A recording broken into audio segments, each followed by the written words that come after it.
That steak smelled as if it was charred to perfection. Too bad she didn't know who was grilling it, or she might just stop by to say hello.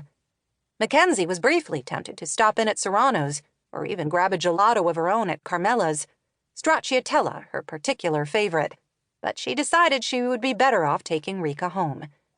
"Come on, girl, let's go." The dog jumped to her feet, all eager, lanky grace, and McKenzie gripped the leash and headed off. She lived not quite a mile from her shop downtown, and she and Rika both looked forward all day to this evening walk along the trail that circled the lake. As she walked, she waved at people walking, biking, driving, even boating past when the shoreline came into view. It was quite a workout for her arm, but she didn't mind. Each wave was another reminder that this was her town and she loved it. "Let's grill some chicken when we get home," she said aloud to Rika, whose tongue lolled out with appropriate enthusiasm. Talking to her dog again. Not a good sign, but she decided it was too beautiful an evening to worry about her decided lack of any social life to speak of. Town council meetings absolutely didn't count.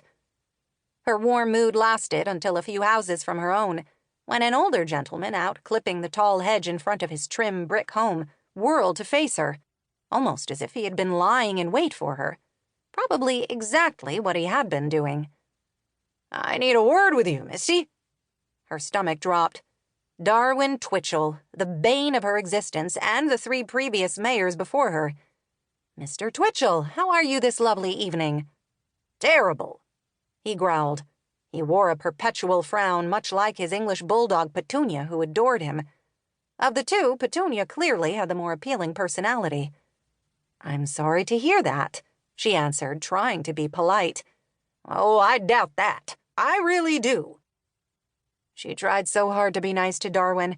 It was almost a point of honor with her. But he was one of those perpetually unhappy people who twisted everything around and made it so difficult to be kind. As both a natural-born and determined optimist, she struggled every time she had dealings with a man, which was at least 2 or 3 times a week when he came to her with some kind of beef about the city. A Korean War combat vet, Darwin had recently become a widower. In the months since, he had become even more sour, if possible. Though arthritis gnarled his fingers and he relied on a cane for balance and support, he still somehow managed to keep his yard and house exquisite, without a stray leaf or overgrown branch. She considered it one of life's great mysteries that a man who seemed to be a festering pile of frustration could expend so much effort and energy into making his property into a restful oasis of blooms and trailing vines and sturdy, beautifully placed trees. A mystery she would try to puzzle out another day. She told herself she had a chicken breast to grill, after she dealt with whatever stick he had up his hindquarters today. Dealing with irate citizens was part of her description as mayor, like it or not. "How can I make things better for you this evening?" she asked politely. "How long have you had your name on the door at the mayor's office in City Hall?" he demanded. 6 months, Mr. Twitchell." 6 difficult, stress-filled months. Why again had she ever thought this whole mayoral gig was a good idea?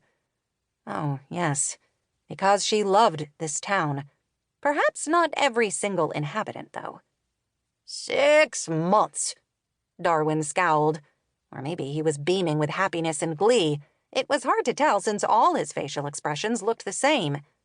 "And how long have I been warning you about that bridge over the Hell's Fury?" The expression was a scowl then, not really a surprise. She forced a smile. "Just about every week for the past 6 months, Mr. Twitchell." "I don't know why I waste my breath. You obviously don't care, since you haven't done a damn thing about it since you've been in office."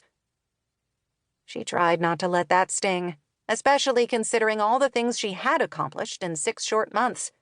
He was a lifelong resident of this town, one of her constituents, and she owed it to him to try to address his concern. As much as she wanted to hug his adorably grumpy-faced dog and walk away. "The Public Works Director is aware of the problem. We've talked to the state about it. It's on the list. We're waiting on a couple of grants and appropriations to come through. When that happens, it will be at the top of our list, I promise you." "When will that be?" "I'm afraid I can't tell you exactly. As I'm sure you're aware, it costs a great deal of money for that kind of project. Right now, the city cupboard is a little bare for a major..."